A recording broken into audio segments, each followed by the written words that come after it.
Kita sudah beberapa kali membahas tentang ajaran Pak Tong berkenaan dengan keselamatan Konghucu, dan filmnya sudah pernah diputarkan di sini, tapi selalu saya putarkan lagi karena saya menduga hanya ada kemungkinan ada orang-orang yang dulu tidak hadir dan baru sekarang hadir, dan memang hari ini saya melihat ada beberapa orang yang tempoh hari tidak pernah hadir.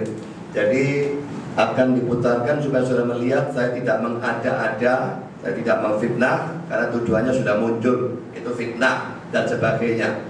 Ya, padahal ini ada bukti hitam di atas putih. Pada waktu mendengar saudara, nanti saudara kalau saudara bawa Alkitab, buka Alkitab saudara pada Kisah 10 dan soroti khususnya ayat 35, karena ayat itu dikutip oleh Pak Tong nanti di dalam bagian yang ketiga atau keempat ya. Dan itu sudah akan memperhatikan bahwa pengutipan yang dia lakukan sangat-sangat tidak akurat ya. Tapi jelas ayat itu yang dikutip Kisah 10 ayatnya ke-35. Tapi pengutipan yang sama sekali tidak akurat, betul-betul sangat ceroboh sebetulnya. Oke, kita akan mulai dengan menonton film ini, cuplikan film ini.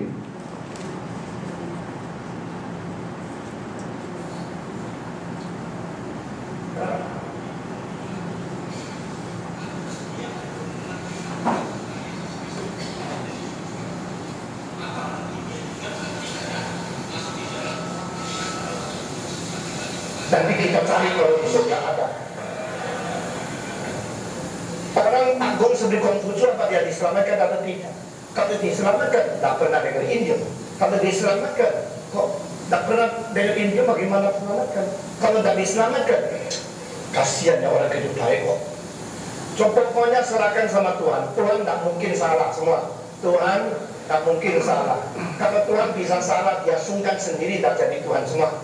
Kalau Tuhan bisa salah, dia sungkan sendiri dari Tuhan. Jadi kita serahkan sama Tuhan aja.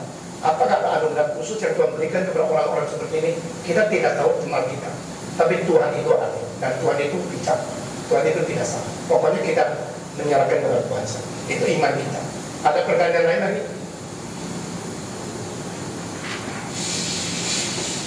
Sudah ngomong ya? Itu akan selalu atur begini lah beda. Itu kan bijaksana dari para staf.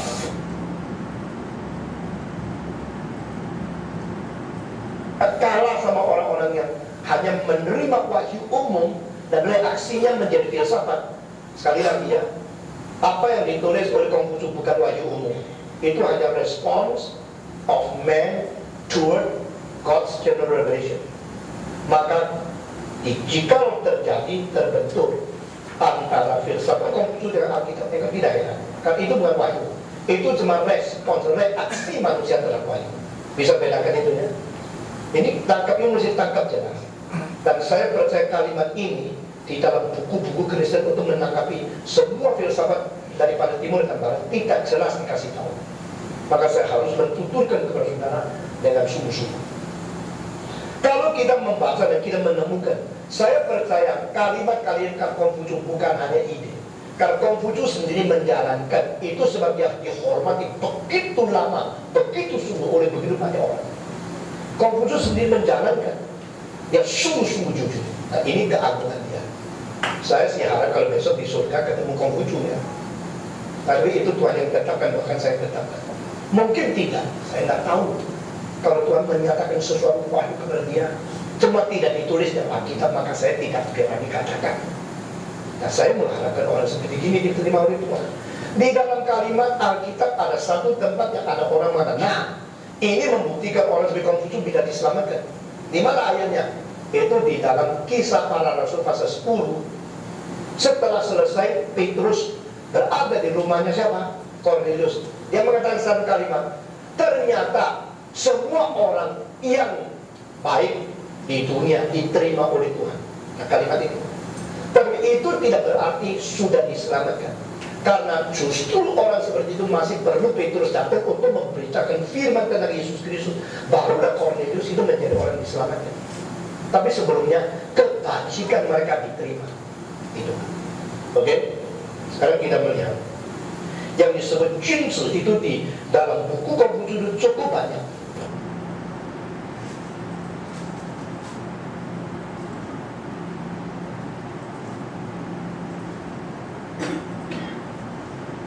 Oke, kita akan membaca Kisah Rasul 10. Saya tidak akan mengajak saudara membaca seluruhnya 48 ayat ya. Hanya yang warna merah saja akan saya ajak saudara untuk bacakan. Ayat 1 dan seterusnya ya. Di Kaisarea ada seorang yang bernama Cornelius, seorang perwira pasukan yang disebut pasukan Italia. Ia saleh, ia serta seisi rumahnya takut akan Allah, dan ia memberi banyak sedekah kepada umat Yahudi dan senantiasa berdoa kepada Allah. Dalam suatu penglihatan kira-kira jam 3 petang, jelas tampak kepadanya seorang malaikat Allah masuk ke rumahnya dan berkata kepadanya, Cornelius. Ia menatap malaikat itu dan dengan takut ia berkata, ada apa Tuhan? Jawab malaikat itu, semua doamu dan sedekahmu telah naik ke hadirat Allah, dan Allah mengingat engkau. Dan sekarang suruhlah beberapa orang ke Yope untuk menjemput seorang yang bernama Simon, yang disebut Petrus. Ia menumpang di rumah seorang penyamak kulit yang bernama Simon, yang tinggal di tepi laut. Setelah malaikat yang berbicara kepadanya itu meninggalkan dia, dipanggilnya 2 orang hambanya dan sebagainya ya. Beserta seorang prajurit yang saleh dari orang-orang yang selalu bersama-sama dengan dia. Lalu kita loncat, kita baca lagi mulai ayat yang ke-21. Lalu turunlah Petrus ke bawah dan berkata pada orang-orang itu, akulah yang kamu cari, apakah maksud kedatangan kamu? Jawab mereka, Cornelius, seorang perwira yang tulus hati dan takut akan Allah, dan yang terkenal baik di antara seluruh bangsa Yahudi, telah menerima penyataan Allah dengan perantaraan seorang malaikat kudus, supaya ia mengundang engkau ke rumahnya dan mendengar apa yang akan kau katakan. Ia mempersilahkan mereka untuk bermalam di situ. Keesokan harinya ia bangun dan berangkat bersama-sama dengan mereka, dan beberapa saudara dari Yope menyertai dia. Dan pada hari berikutnya sampailah mereka di Kaisarea. Cornelius sedang menantikan mereka, dan ia telah memanggil sanak saudaranya dan sahabat-sahabatnya berkumpul. Ketika Petrus masuk, datanglah Cornelius menyambutnya, dan sambil tersungkur di depan kakinya ia menyembah Petrus. Tapi Petrus menegakkan dia, katanya, bangunlah, aku hanya manusia saja. Dan sambil bercakap-cakap dengan dia, ia masuk dan mendapati banyak orang sedang berkumpul. Ia berkata pada mereka, kamu tahu betapa kerasnya larangan bagi seorang Yahudi untuk bergaul dengan orang-orang yang bukan Yahudi atau masuk ke rumah mereka. Tapi Allah telah menunjukkan kepadaku bahwa aku tidak boleh menyebut orang najis atau tidak tahir. Itulah sebabnya aku tidak berkeberatan ketika aku dipanggil lalu datang kemari. Sekarang aku ingin tahu apa sebabnya kamu memanggil aku. Jawab Cornelius, 4 hari yang lalu kira-kira pada waktu yang sama seperti sekarang, yaitu jam 3 petang, aku sedang berdoa di rumah. Tiba-tiba ada seorang berdiri di depanku, pakaiannya berkilau-kilauan, dan dia berkata, Cornelius, doamu telah didengarkan Allah, dan sedekahmu telah diingatkan di hadapannya. Suruhlah orang ke Yope untuk menjemput Simon yang disebut Petrus. Ia sedang menumpang di rumah Simon, seorang penyamak kulit yang tinggal di tepi laut. Karena itu segera kusuruh orang kepadamu, dan dengan senang hati engkau telah datang. Sekarang kami semua sudah ada di sini di hadapan Allah untuk mendengarkan apa yang ditugaskan Allah kepadamu. Lalu mulai Petrus berbicara, katanya, sesungguhnya aku telah mengerti bahwa Allah tidak membedakan orang. Setiap orang dari bangsa manapun yang takut akan dia dan yang mengamalkan kebenaran berkenan kepadanya. Sampai di situ saja saya bacakan. Dan kalau sudah lihat yang warna biru mulai ayat 36 sampai, tolong diangkat, sampai ayat 44 itu Petrusnya memberitakan Injil kepada Cornelius. Ya, jadi yang sebelumnya yang kita baca tadi terjadi sebelum Petrus memberitakan Injil kepada Cornelius. Saudara, di dalam cuplikan VCD-nya Pak Tom tadi, kita melihat bahwa Pak Tom mengatakan ada orang, bukan dia sendiri ya, ada orang yang menggunakan Kisah Rasul 10 untuk menunjukkan bahwa orang seperti Konghucu bisa diselamatkan. Dia lalu mengutip ayat dari Kisah Rasul 10. Dia tidak menyebutkan ayat berapa, dan dia mengutip sebagai berikut ya. Ternyata semua orang yang baik di dunia diterima oleh Tuhan. Saudara, saya yakin dia mengutip dari Kisah Rasul 10 ayat 35. Tetapi secara sangat ceroboh, bandingkan kata-kata dia di atas itu dengan ayat 35 yang saya letakkan di bawah ya. Setiap orang dari bangsa manapun yang takut akan dia dan yang mengamalkan kebenaran berkenan kepadanya. Ya, jadi sangat berbeda ya. Dia mengatakan ternyata semua orang yang baik di dunia diterima oleh Tuhan.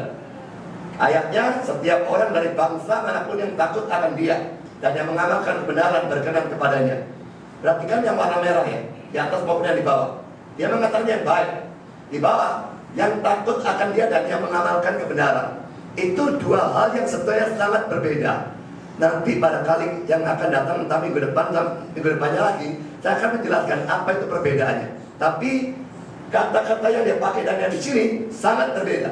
Lalu dia tidak mengatakan bangsa, dia mengatakan orang yang baik.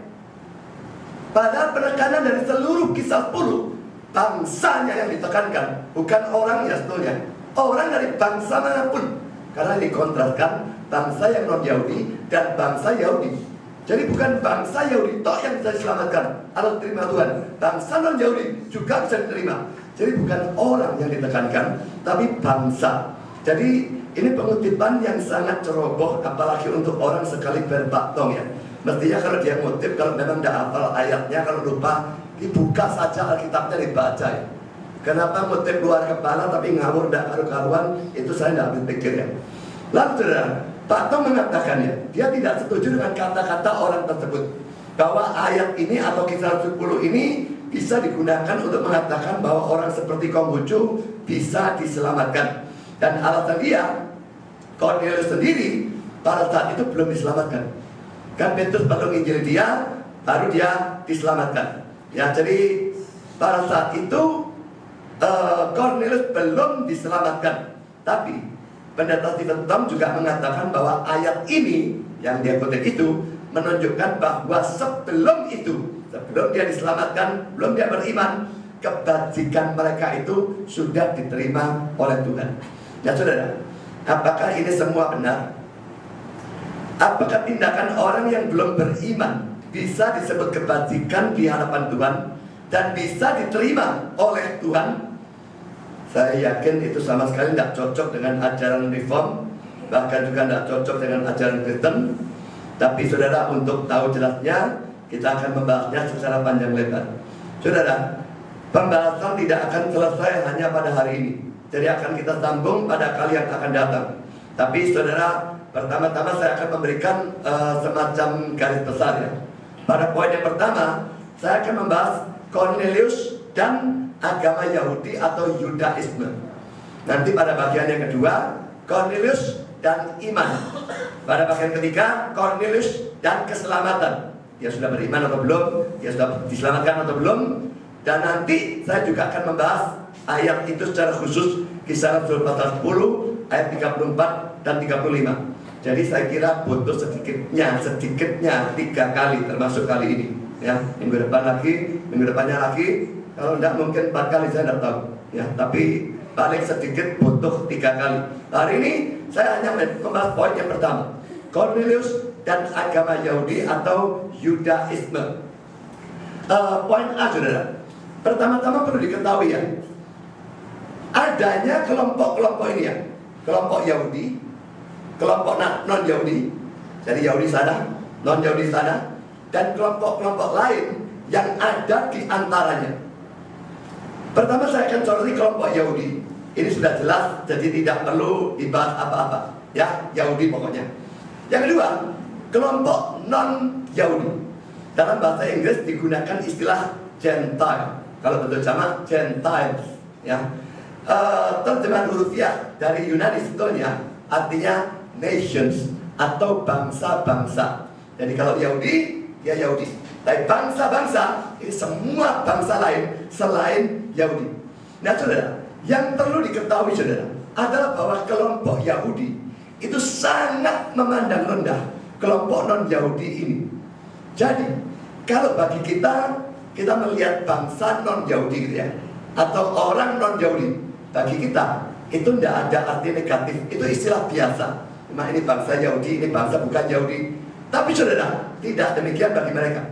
Bagi orang Yahudi, istilah Gentile atau orang non-Yahudi itu merupakan istilah yang berarti secara sangat negatif, menghina dan merendahkan. Saya akan mengutip kata-kata dari suatu dictionary, Eastern Bible Dictionary. orang-orang atau bangsa-bangsa non-Yahudi. Dalam bahasa Ibrani biasanya dalam bentuk jamak goyim. Secara umum berarti semua bangsa kecuali bangsa Yahudi. Dengan berlalunya waktu, karena orang-orang Yahudi mulai makin lama makin membanggakan diri mereka sendiri karena hak-hak khusus mereka, istilah ini mendapatkan gagasan yang tidak menyenangkan dan digunakan sebagai istilah penghinaan. Dalam Perjanjian Baru, kata Yunani Hellenes secara hurufiah berarti Yunani, seperti dalam Kisah Rasul 16 ayat 1 dan 3, Kisah Rasul 18 ayat 17, Roma 1 ayat 14, secara umum menunjuk pada bangsa non-Yahudi manapun. Ya, jadi sama, istilah Yunani itu juga digunakan dalam arti menghina. Dan seringkali bukan berarti bangsa Yunani tok, tapi seadanya bangsa yang non-Yahudi itu kadang-kadang digunakan istilah Yunani. Ya, jadi saudara, ini kelompok yang kedua, kelompok non-Yahudi. Dan saudara sadari istilah Gentile, non-Yahudi sangat-sangat menghina dan merendahkan. Karena yang ketiga, di antara kedua kelompok Yahudi dan non-Yahudi ini, ada kelompok lain yang disebut kalau dalam bahasa Inggris proselyte. Saya Indonesiakan proselyt. Proselyt itu kalau dilihat di kamus, saudara, itu adalah orang yang pindah agama ke agama lain. Nah, tapi dalam hal ini tentu saja maksudnya pindah ke dalam agama Yahudi, tidak peduli asalnya dari agama apapun.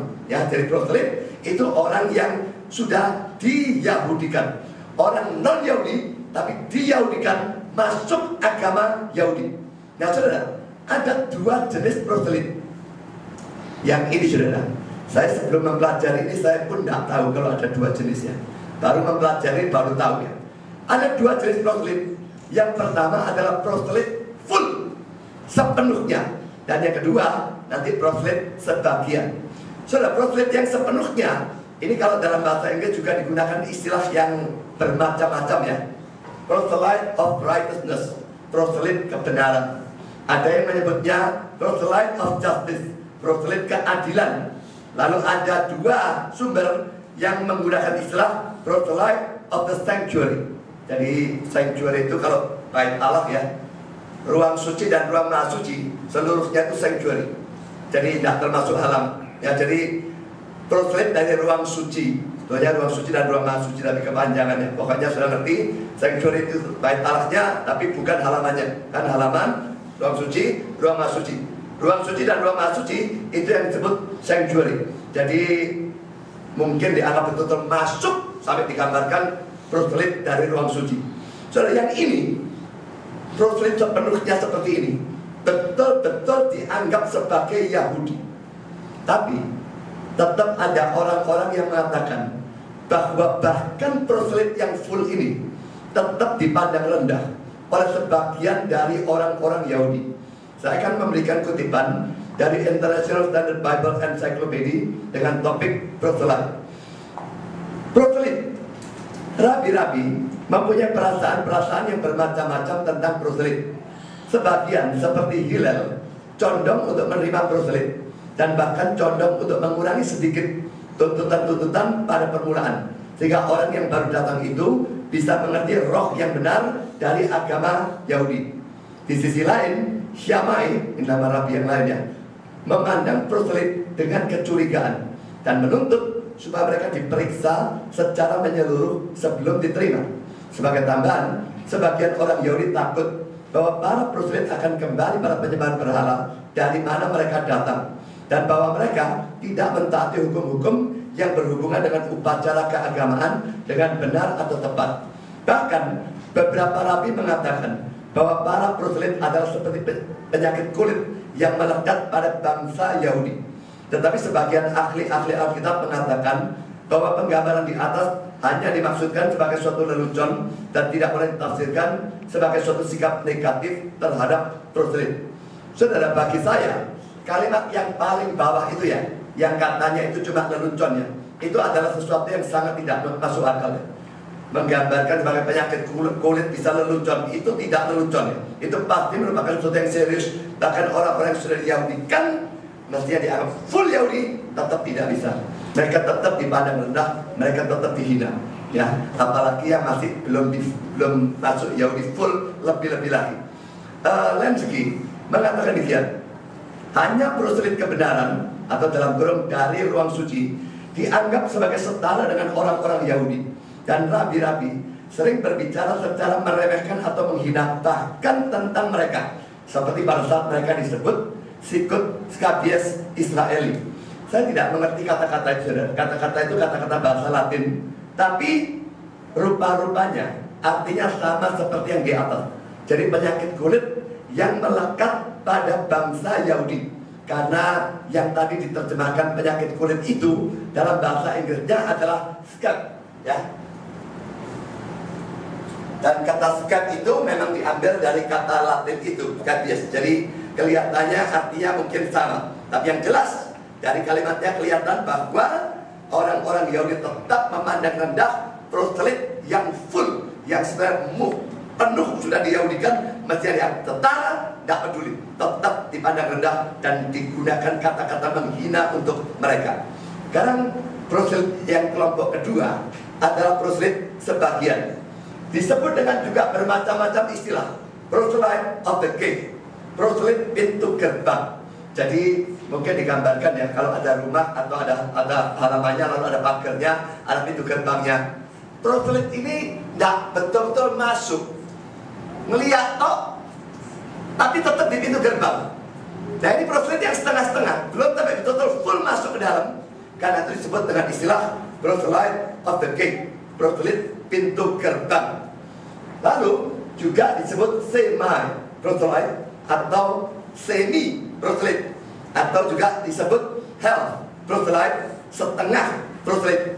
Saudara, orang-orang ini punya kecondongan pada agama Yahudi, tapi mereka belum mau, entah dengan alasan apa ya, belum mau betul-betul full masuk agama Yahudi, berdiri cuma di pintu gerbang. Dan orang-orang ini tidak disunat, dan mereka bukan mentaati seluruh hukum Taurat atau Perjanjian Lama, tapi hanya mentaati 7 perintah atau hukum Nuh. Dari mana kok hukum Nuh? Saya tidak ngerti, saudara. Ya, tapi tetap itulah aturannya bagi proselyt yang cuma separuh ini. Saya akan kutip kata-kata Lenski yang berkata demikian. Orang-orang Yahudi mempunyai 2 jenis proselyt. Proselyt pintu gerbang yang tidak terikat untuk tunduk pada sunat, yang mentaati hanya 7 hukum Nuh terhadap penyembahan berhala, penghujatan, ketidaktaatan terhadap hakim atau pemerintah, pembunuhan, percabulan atau insest atau perzinahan dalam keluarga, perampokan atau pencurian, makan darah, dan dibatasi atau dilarang ambil bagian dalam ibadah atau kebaktian. Itu proselyt golongan pertama. Dan proselyt golongan kedua, proselyt kebenaran, yaitu orang-orang non-Yahudi yang menjadi Yahudi sepenuhnya. Yang terakhir, yang kelihatannya dimaksudkan di sini. Di sini itu maksudnya dalam Kisah Rasul 2 ayat 10. Jadi ini tidak bicara soal Cornelius ya, tapi Kisah Rasul 2 ayat 10. Saudara, sebagian dari 7 hukum Nuh yang disebutkan di sini ya, itu ada dalam Kejadian pasal 9. Tapi sebagian yang lain tidak pernah ada, dan saya tidak tahu dari mana gerangan 7 hal itu didapatkan. Tapi saudara, tidak usah heran, orang-orang Yahudi pintar menciptakan khayalan yang tidak karu-karuan semacam demikian. Ya, jadi ini penafsir ini menceritakan tentang 2 kelompok proselyt. Lalu saudara, saya akan juga memberikan komentar dari Wycliffe tentang Kisah Rasul 2 ayat 10 yang mengatakan demikian. Sedikit orang-orang non-Yahudi masuk agama Yahudi dan menerima semua praktek-praktek Yahudi termasuk sunat, tetapi menerima kepercayaan Yahudi kepada Allah, ibadah sinagog, pengajaran etika Perjanjian Lama, dan beberapa praktek-praktek agamawi Yahudi.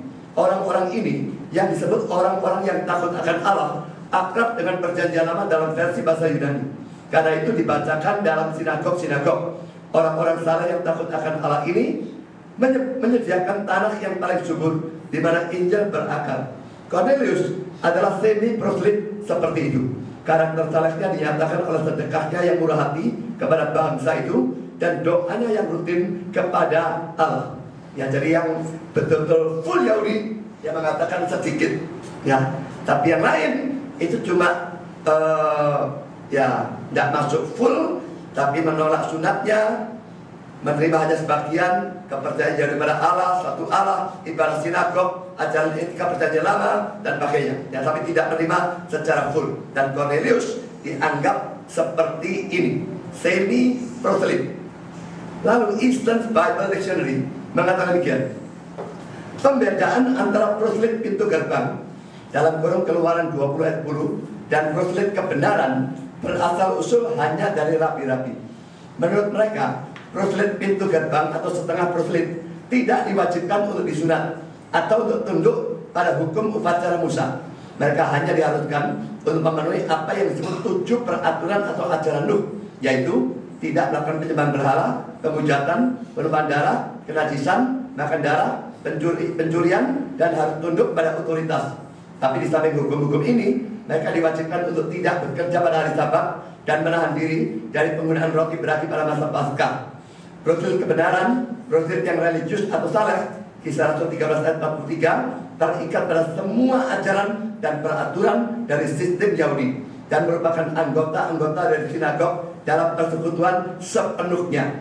Sebutan proselyte muncul dalam perjanjian baru hanya dalam Matius 23 ayat 15, Kisah Rasul 2 ayat 11, Kisah Rasul 6 ayat 5, Kisah Rasul 13 ayat 43. Sebutan dengan mana mereka biasanya ditunjuk adalah orang-orang saleh atau orang-orang yang takut akan Allah atau menyembah Allah. So, tadi digunakan ayat Kisah Rasul Keluaran 20 ayat 10 ya. Katanya itu menunjuk pada proselyte pintu gerbang. Tapi ayat ini bunyinya seperti ini ya. Tetapi hari ketujuh adalah hari Sabat Tuhan Allahmu, maka jangan melakukan suatu pekerjaan, engkau atau anakmu laki-laki atau anakmu perempuan, atau hambamu laki-laki atau hambamu perempuan, atau hewanmu atau orang asing yang di tempat kediamanmu. Ya. Ini kalau terjemahan kita orang asing yang di tempat kediamanmu. Tapi dalam terjemahan King James, thy stranger that is within thy gates. Orang-orang asingmu yang ada dalam pintu gerbangmu. Saya berpendapat penggunaan ayat ini tidak cocok ya. Karena proselyte pintu gerbang itu kan bukan pintu gerbang sungguh-sungguh ya. Itu pintu gerbang agama Yahudi sebetulnya. Tapi kalau pintu gerbang ini batasan tempat tinggal dari orang Israel. Jadi bukan batasan dari agama Yahudi. Sebetulnya sangat tidak cocok ayat ini digunakan menunjuk pada proselyte pintu gerbang. Lalu saudara, 4 ayat yang dikatakan bahwa dalam perjanjian baru istilah proselyte muncul. Saya perhatikan ayatnya secara sepintas saja ya.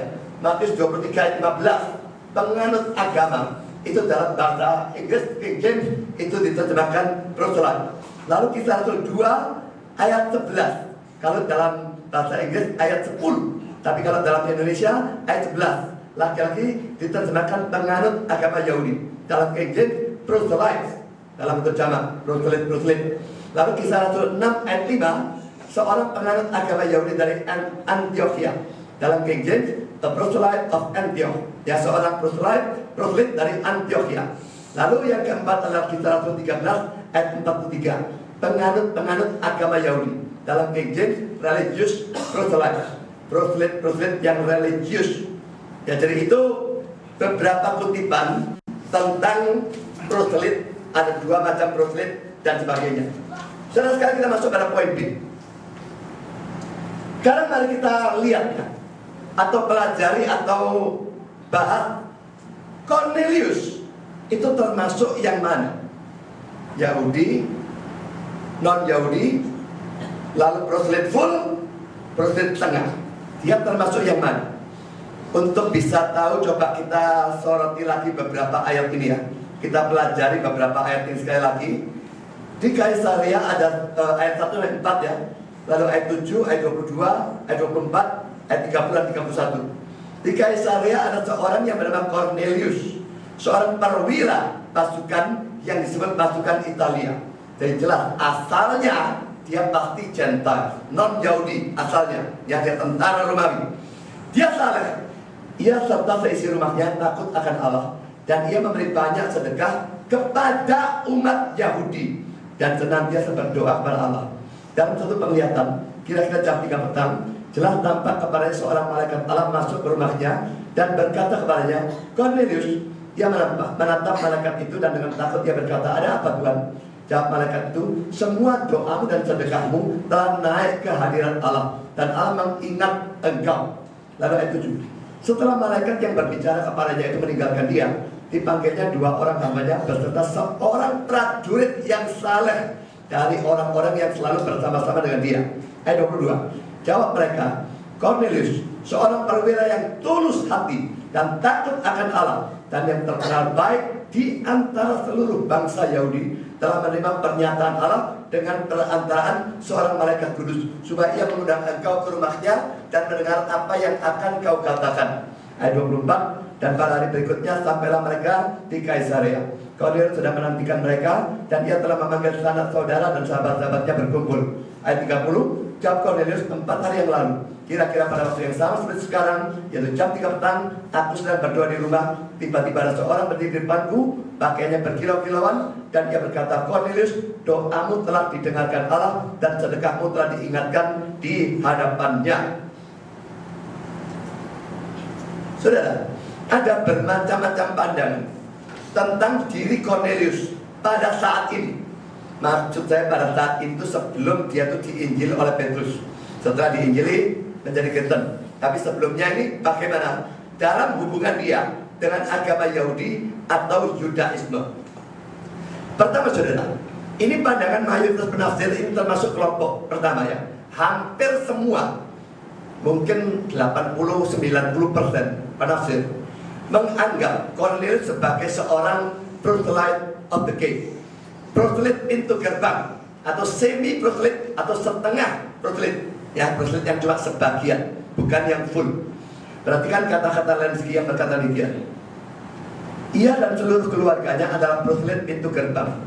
Tentang 2 jenis proselyte, lihat Kisah Rasul 2 ayat 11 dan Kisah Rasul 8 ayat 27. Kisah Rasul 8 ayat 27 itu tentang sida-sida itu ya, dari Ethiopia, itu juga mestinya proselyte pintu gerbang. Cornelius dan rumah tangganya tetap adalah orang-orang non-Yahudi dan dianggap seperti itu oleh semua orang-orang Yahudi. Ingat ya, proselyte pintu gerbang tetap dianggap non-Yahudi ya, oleh semua orang Yahudi. Mereka dianggap non-Yahudi, dianggap hanya berdiri di pintu gerbang dari batas dari gereja Yahudi dan dihalangi untuk melewati batasan halaman orang-orang non-Yahudi dalam bait Allah. Tidak ada dari orang-orang seperti itu yang masuk ke dalam gereja Kristen kecuali sida-sida. Mereka yang disebut proselyte dalam pasal 2 ayat 11 adalah proselyte dalam arti penuh dari kata itu, dan karena itu dianggap sebagai orang-orang Yahudi. Ya, jadi kalau proselyte penuh, laki-laki dianggap sebagai orang Yahudi, tapi kalau yang proselyte tengah dianggap Gentile, betul-betul dianggap non-Yahudi. Perhatikan Kisah Rasul 2 ayat 10 dan ayat 11. Saya soroti hanya yang saya garis bawah ya. Itu masuk ayat 11 dalam bahasa Indonesia, baik orang Yahudi maupun penganut agama Yahudi. Nah, penganut agama Yahudi dalam King James adalah proselyte atau proselyte. Cuma dalam King James masuk dalam ayat 10. Jadi kalau saudara melihat saya menerjemahkan Inggrisnya kok pasal 2 ayat 10, terjemahnya pasal 2 ayat 11. Karena memang ayatnya beda antara Inggris dan Indonesia, jadi saya sesuaikan ya. Lalu saudara, kita juga melihat cerita tentang sida-sida. Ini cukup panjang, jadi tidak akan saya bacakan ya. Cuma saya akan tuliskan di dalam makalahnya. Cerita tentang sida-sida Ethiopia ini ada dalam Kisah Rasul 8 ayat 26 sampai dengan ayat yang ke-40. Dia orang Ethiopia dan jelas dia sangat bersangkut paut dengan agama Yahudi, karena dia dikatakan datang ke Yerusalem untuk beribadah ya. Dia datang pergi ke Yerusalem untuk beribadah, dan lalu dalam perjalanan kembali di keretanya dia duduk membaca kitab Nabi Yesaya. Tidak bisa tidak, dia pasti seorang proselyte. Cuma dia sebagian atau full, kebanyakan mungkin semua mengatakan dia tidak mungkin full. Karena apa? Dia sida-sida. Sida-sida itu orang yang dikebiri, tidak boleh jadi proselyte full, tidak bisa diterima di dalam gerejanya Yahudi. Jadi dia pasti cuma proselyte sebagian. Kalau memang begitu saudara, antara dia dan Cornelius Cornelius, betul-betul ada kemiripan yang luar biasa. Saya kira dua-dua termasuk proselyit sebagian, dan dua-dua sebetulnya ya beriman, iman perjanjian lama, dan dua-dua setelah itu diinjili lagi. Cuma yang sida-sida diinjili oleh Filipus, yang Cornelius diinjili oleh Petrus, lalu mereka menerima Injil, lalu sama-sama menjadi orang Kristen. Jadi ada kemiripan yang luar biasa antara dua orang ini. Lenski memberikan komentar tentang persoalan sida-sida ini ya. Dia berkata demikian, sida-sida Ethiopia yang tidak diberi nama ini adalah orang non-Yahudi pertama yang bertobat atau pindah agama kepada iman Kristen. Ia memang bukanlah seorang kafir, tetapi seorang proselyit pintu gerbang. Dan dengan demikian, bagaimanapun tetap dianggap sebagai orang non-Yahudi oleh semua orang-orang Yahudi. Ya, jadi sama ini sebetulnya. Sekarang saya akan berikan komentar dari Adam Clarke berkenaan dengan Cornelius. Jadi ada tadi beberapa ayat yang kita baca tentang Cornelius ya. Ada kualitas yang luar biasa indah memang tentang diri orang ini. Dan Adam Clarke memberikan komentar seperti ini. Alangkah bagusnya karakter orang ini. Tetapi orang ini adalah seorang non-Yahudi. Ia adalah apa yang seorang Yahudi anggap sebagai najis atau tidak tahir. Lihat Kisah Rasul 10 ayat 28. Karena itu ia tidak disunat, tapi karena ia menyembah Allah yang benar tanpa campuran penyembahan berhala apapun, dan terkenal baik di antara seluruh bangsa Yahudi, tak diragukan bahwa ia adalah apa yang disebut proselyit pintu gerbang, sekalipun bukan proselyit keadilan atau kebenaran, karena ia belum memasuki ikatan perjanjian oleh sunat. Ini merupakan orang yang tepat, sebagian Yahudi dan sebagian non-Yahudi. Ya, jadi orang ini separuh-separuh ya, bagian Yahudi, sebagian non-Yahudi, untuk membentuk mata rantai penghubung antara kedua bangsa atau kelompok Yahudi dan non-Yahudi. Dan di sini Cornelius separuh-separuh, ya, membentuk mata rantai penghubung karena dia. Dan Allah memilihnya supaya keselamatan orang-orang Yahudi diteruskan kepada orang-orang non-Yahudi dengan perhatian sesedikit mungkin. Maksudnya tidak menyolok ya, karena melewati pengantara orang yang separuh Yahudi, separuh non-Yahudi. Ya, pemilihan orang seperti itu melalui siapa pintu iman terbuka kepada dunia kafir merupakan bukti dari hikmat dan kebaikan Allah. Jadi ini pandangan Adam Clarke ya. Jelas bagi dia si Cornelius ada proselyit pintu gerbang atau proselyit sebagian, setengah. Wycliffe juga berpendapat seperti itu. Dia berkata demikian, sedikit orang-orang non-Yahudi pindah agama ke agama Yahudi dan menerima semua praktek-praktek Yahudi termasuk sunat. Sejumlah besar berhenti, saya kira tadi sudah saya baca ya. Sejumlah besar berhenti sebelum sunat, tapi menerima kepercayaan Yahudi pada Allah, ibarat sinagog, ajaran etika PL, dan sebagian praktek agama Yahudi. Orang-orang ini yang disebut orang-orang yang takut akan Allah, akrab dengan perjanjian lama dalam versi Yunani, karena itu dibacakan di sinagog-sinagog. Orang-orang salah yang takut akan Allah ini menyediakan tanah yang paling subur dalam mana Injil berakar. Cornelius adalah semi proselyit seperti itu. Saya cuma memberikan sedikit komentar dari dua penafsir ya, tapi sebetulnya banyak sekali. Jadi mayoritas menganggap Cornelius termasuk dalam kelompok ini. Sekarang kelompok penafsir keduanya, kelompok penafsir yang ini tidak menggunakan istilah proselyit untuk Cornelius. Jadi mereka tidak bilang masuk proselyit yang full atau proselyit sebagian, tidak pakai istilah proselyit. Tapi kalau dilihat dari penggambaran yang mereka berikan untuk diri Cornelius, kelihatannya jelas mereka tetap menganggap Cornelius itu sangat berhubungan dengan agama Yahudi. Misalnya William Barclay mengatakan demikian, Cornelius adalah seorang yang takut akan Allah. Dalam zaman PP, ini hampir menjadi istilah teknis untuk orang-orang non-Yahudi yang karena jemu dengan dewa-dewa dan ketidakbermoralan dan rasa frustrasi tentang iman keturunan telah melekatkan diri mereka sendiri pada agama Yahudi. Mereka tidak menerima sunat dan hukum Taurat, tapi mereka menghadiri sinagog dan mereka percaya pada satu Allah dan kepada etika murni dari agama Yahudi. Ya, jadi Barclay tidak menggunakan istilah proselyit ya sebagian atau full, tidak. Tapi kalau dilihat dari kata-katanya, dia jelas menghubungkan secara sangat dekat antara Cornelius ini dengan agama Yahudi. Lalu Calvin, Cornelius, orang benar, pelayan-pelayan Cornelius atau hamba-hamba Cornelius, memuji Tuhan mereka bukan secara ambisius atau dengan tujuan untuk menjilatnya, tapi supaya Petrus bisa berkurang dalam kejijikannya terhadap kumpulannya. Dan untuk alasan ini, mereka berkata bahwa ia atau Cornelius direstui oleh orang-orang Yahudi, supaya Petrus tahu bahwa ia bukanlah orang yang asing atau jauh dari kesalahan yang benar dan tulus. Karena bahkan mereka yang mempercayai tahyul, sekalipun mereka menyembah berhala, membanggakan diri bahwa mereka adalah penyembah-penyembah Allah.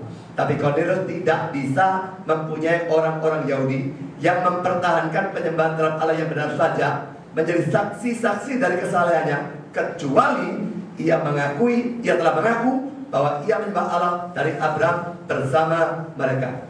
Jadi saudara, Calvin sama ya, tidak menggunakan istilah proselyt full atau setengah untuk Cornelius, tapi dari kalimat-kalimat yang dia gunakan untuk menggambarkan Cornelius, jelas dia menunjukkan Cornelius berhubungan sangat dekat dengan agama Yahudi. Dan memang argumentasinya saya kira sangat bagus ya.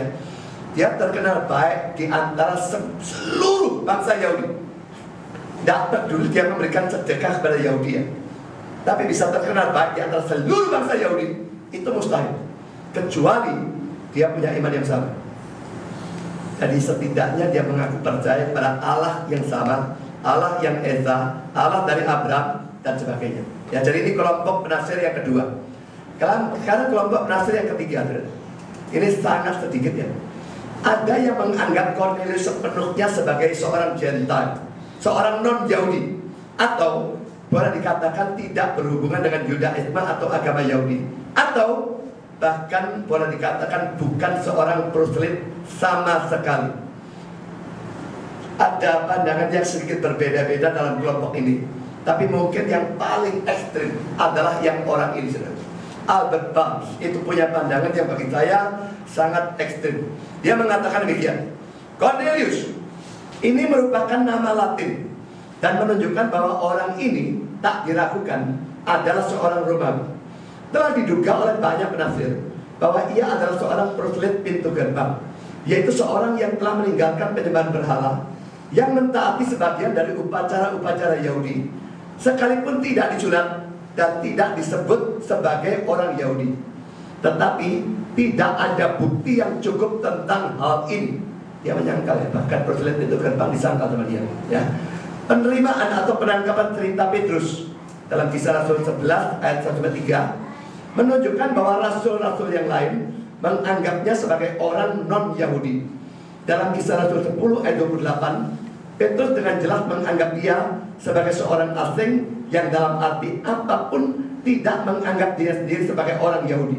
Dalam Kisah 11 ayat 1 dikatakan secara eksplisit bahwa orang-orang non-Yahudi telah menerima firman Allah yang dengan jelas menunjuk kepada Cornelius dan mereka yang bersama dengan dia. Dan memang ya, Kisah 11 ayat 1-3, perhatikan kata-kata yang saya garis bawahi. Ayat 1, bangsa-bangsa lain ya. Lalu dalam ayat 3, orang-orang yang tidak bersunat. Lalu Kisah 10 ayat 28, orang-orang yang bukan Yahudi. Semua pasti memang menuju pada Cornelius dan orang-orang yang bersama-sama dengan dia diinjili oleh Petrus. Bisa lagi ditambahkan kalau mau, saudara.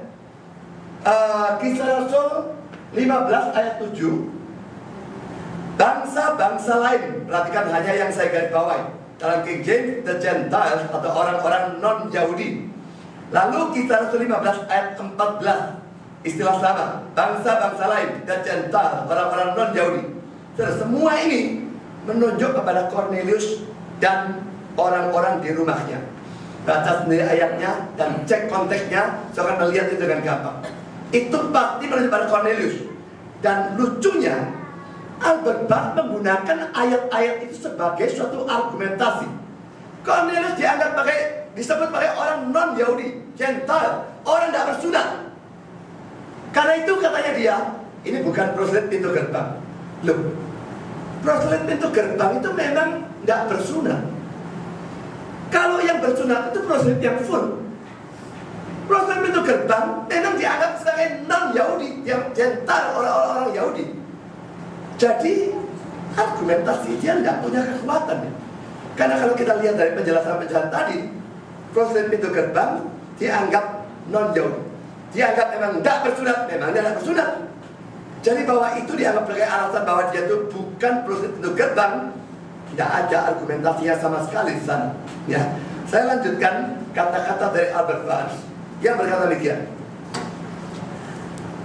Dan seseorang yang takut akan Allah. Ini gambaran tentang Cornelius ya. Ini sering merupakan sesuatu yang menunjukkan kesalehan. Lihat catatan tentang Kisah Rasul 9 ayat 31. Telah diduga oleh banyak orang bahwa ungkapan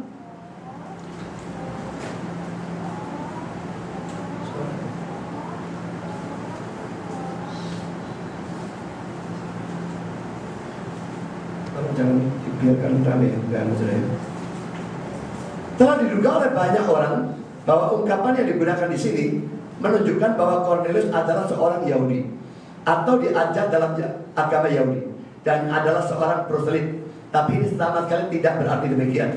Adalah mungkin bahwa di antara orang-orang non-Yahudi ada beberapa atau sedikit yang setidaknya adalah orang-orang yang takut akan Allah dan yang melakukan ibadahnya sesuai dengan terang yang mereka miliki.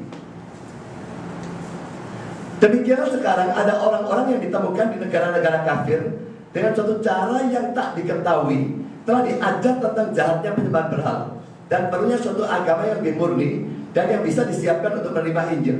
Pulau-pulau Sandwich ada dalam keadaan seperti itu pada saat misionaris Amerika pertama-tama mengunjungi mereka. Mereka telah membuang berhala-berhala mereka dan kelihatannya menunggu berita tentang belas kasihan dan firman tentang hidup kekal seperti Cornelius. Beberapa contoh lain telah ditemukan oleh misionaris di negara-negara kafir tentang mereka yang telah dipersiapkan seperti itu oleh rangkaian peristiwa-peristiwa yang diatur oleh providensia Allah atau oleh pengajaran dari Roh Kudus untuk Injil Kristus. Saudara, saya tidak tahu apa yang dikatakan dengan oleh dia ini benar atau tidak.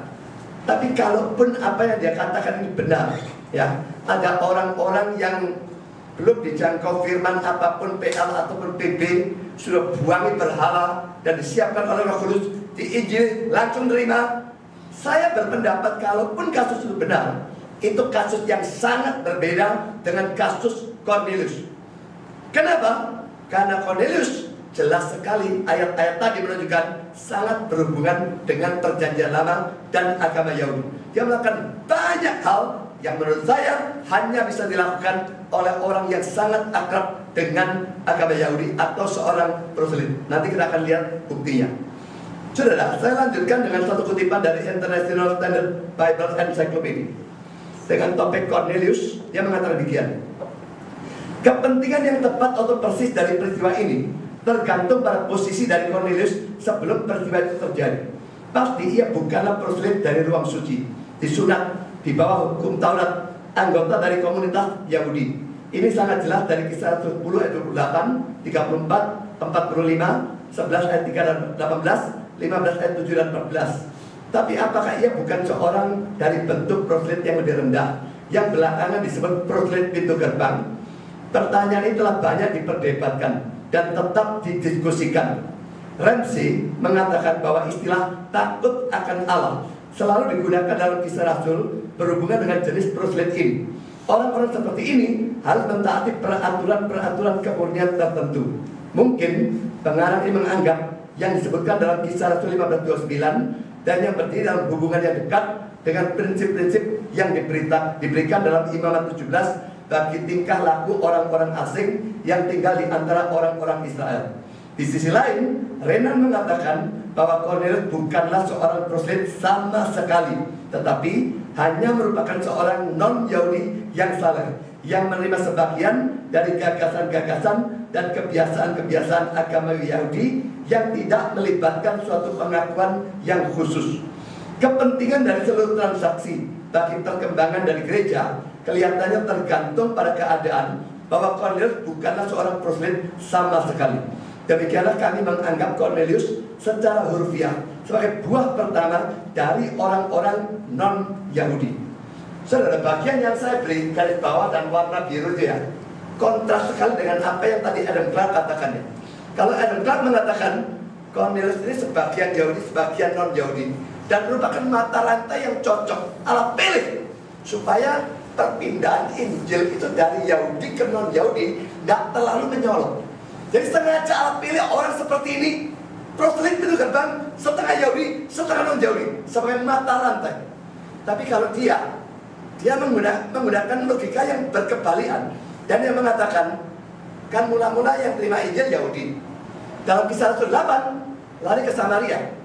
Yang di sini harus non-Yahudi. Jadi tidak bisa kalau dia proselyt pintu gerbang.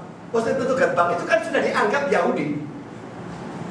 Proselyt full tidak bisa. Proselyt full itu dianggap Yahudi. Proselyt pintu gerbang pun kurang cocok. Harus murni non-Yahudi. Jadi kelihatan perbedaannya. Mula-mula Injil kepada Yahudi, Kisah 8 kepada Samaria, lalu Kisah 10 kepada non-Yahudi. Jadi sangat berkebalikan argumentasinya atau cara berpikirnya dengan Adam Clarke. Tapi menurut saya apa yang diberikan oleh ensiklopedia di sini ini tidak beralasan.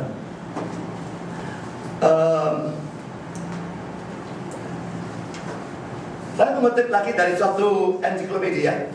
Kalau dalam makalah saya berikan kutipan luar biasa panjang, tapi yang saya terjemahkan hanya sangat sedikit ya. Dari McClintock and Strong Encyclopedia yang berkata demikian, keberatan terkuat terhadap anggapan bahwa Cornelius adalah seorang proselyt pintu gerbang muncul dari keraguan yang sangat masuk akal.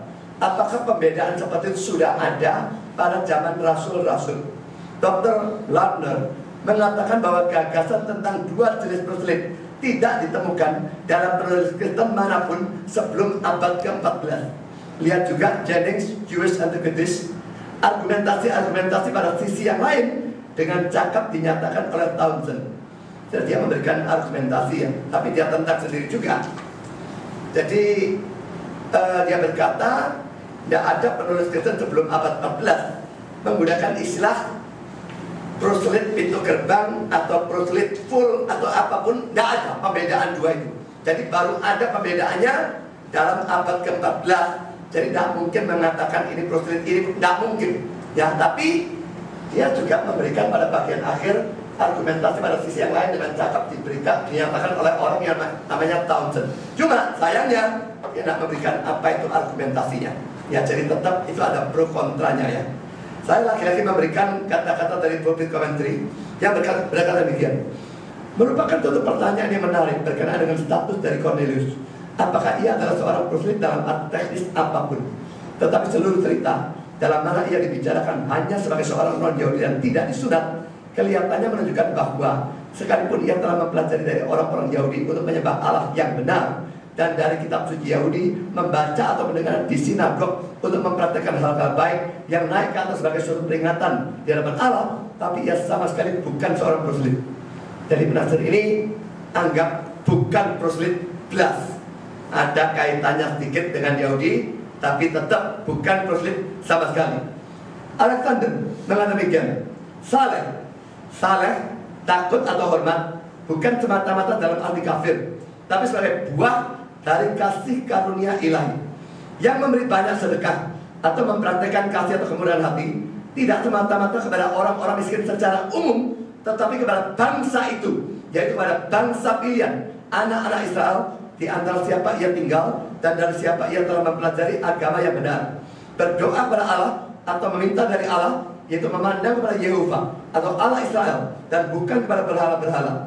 Ini bukan penggambaran dari seorang proselyt dalam arti teknis atau formal apapun, tapi dari seorang non-Yahudi yang telah dipersiapkan oleh kasih karunia ilahi untuk penerimaan langsung atau segera terhadap Injil tanpa melewati keadaan perantara dari agama Yahudi, sekalipun ia akrab atau cukup lama dengannya dan berhutang kepadanya untuk pengetahuan tentang firman Allah seperti itu, seperti yang ia miliki.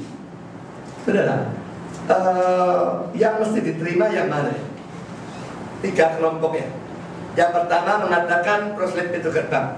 Yang kedua tidak menggunakan istilah proselyt, tapi tetap mengaitkan Cornelius dengan agama Yahudi secara sangat dekat. Yang ketiga mengatakan bukan proselyt sama sekali.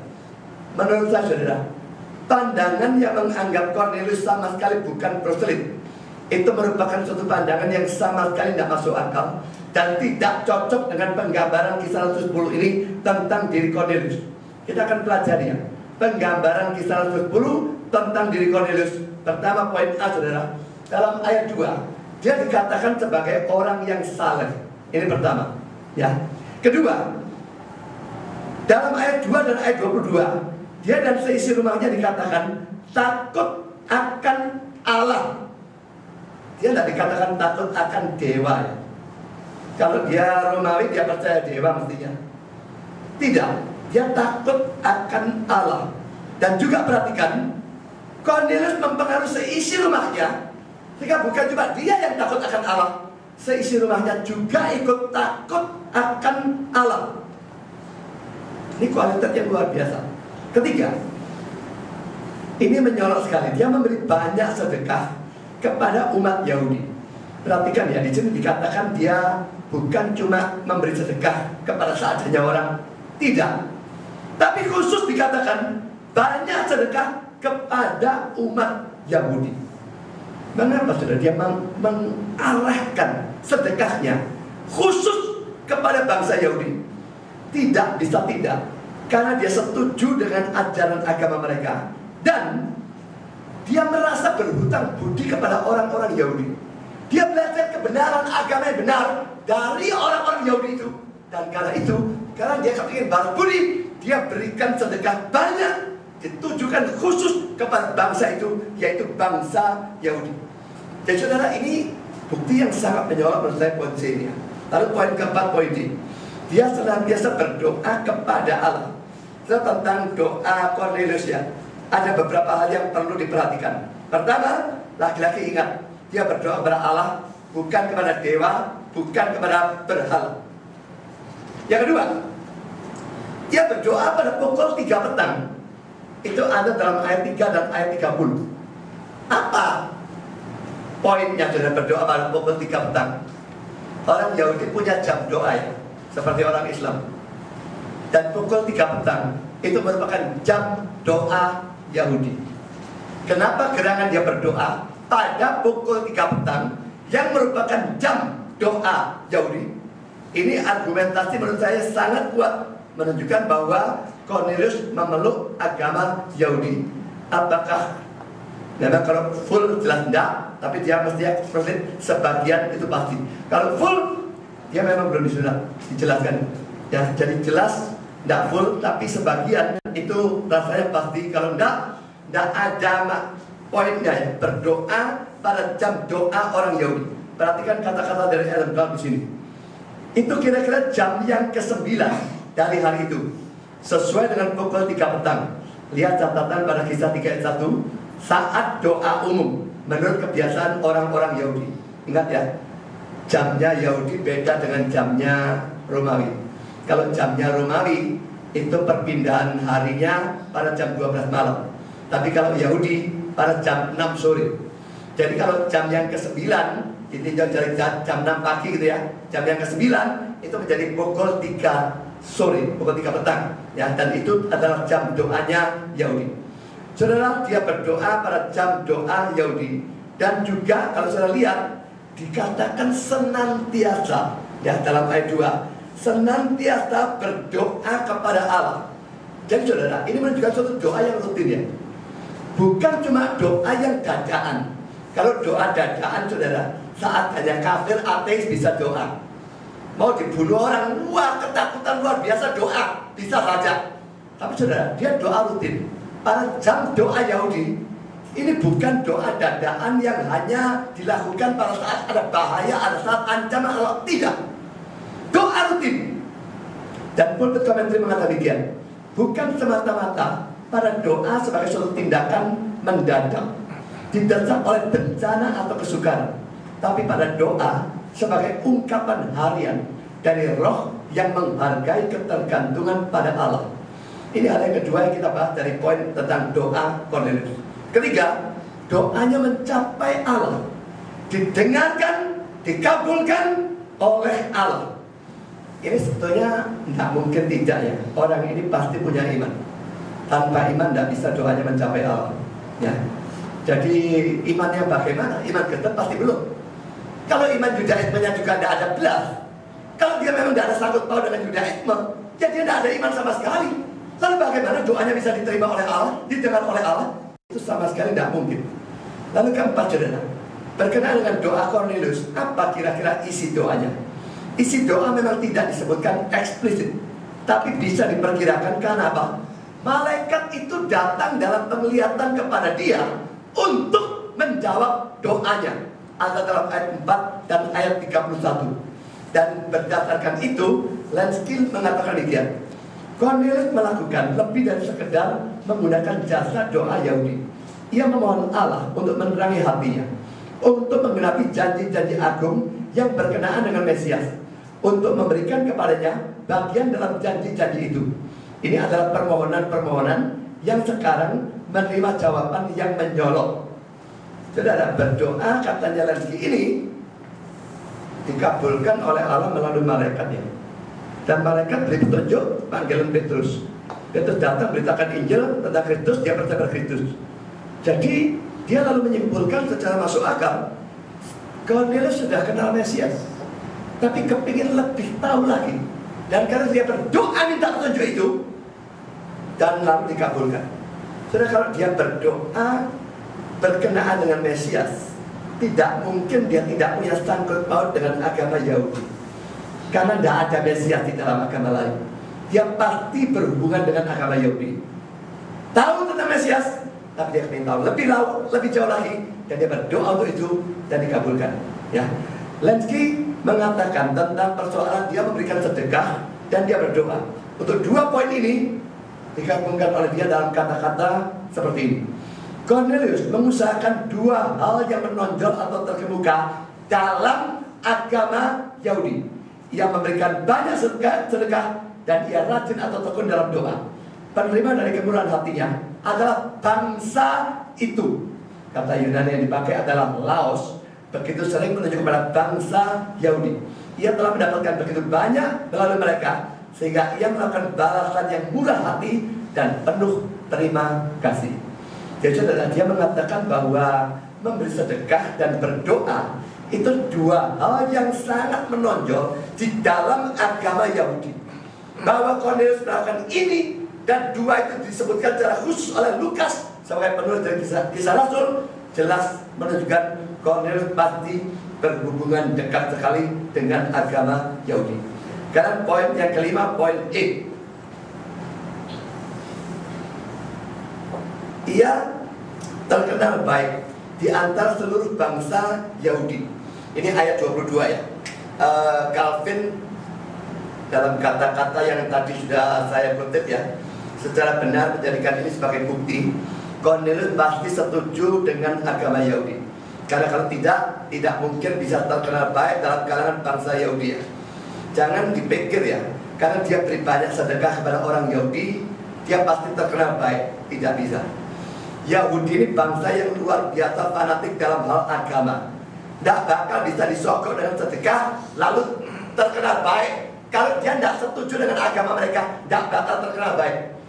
Jadi saudara, dia setuju agamanya, dia banyak bersedekah kepada bangsa Yahudi, itu yang membuat dia terkenal baik di dalam kalangan seluruh Yahudi.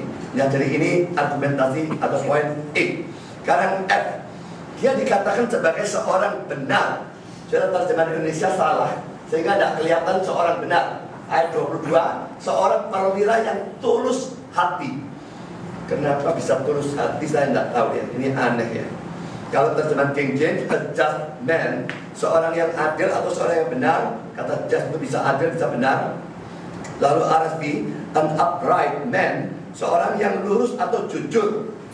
Lalu NIV dan NASB, a righteous man, seorang yang benar. Kata Yunani pakai adalah dikaios, dan itu memang benar. Dikaios sune itu kebenaran, ya. Dikaios itu benar. Jadi terjemahan orang benar menurut saya adalah terjemahan yang paling tepat. Ya saudara, bayangkan bagaimana mungkin orang ini disebut sebagai orang yang benar. Karena bandingkan dengan ayat ini, Dan perlu saudara ingat, Roma pasal 3 itu jelas menunjukkan pada seluruh dunia ya. Seluruh dunia tercakup di sini ya. Seperti ada tertulis Roma 3:10 ya. Tidak ada yang benar, seorang pun tidak. Seluruh dunia, kalau orang belum di dalam Kristus, itu termasuk dalam kelompok ini. Tidak ada yang benar, seorang pun tidak.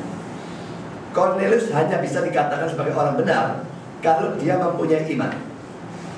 Sekarang imannya iman Kristen atau iman Yahudi? Iman Kristen jelas belum. Nanti di Injil Petrus baru punya iman Kristen. Kalau iman Yahudi juga tidak ada, ya dia tidak punya iman belas.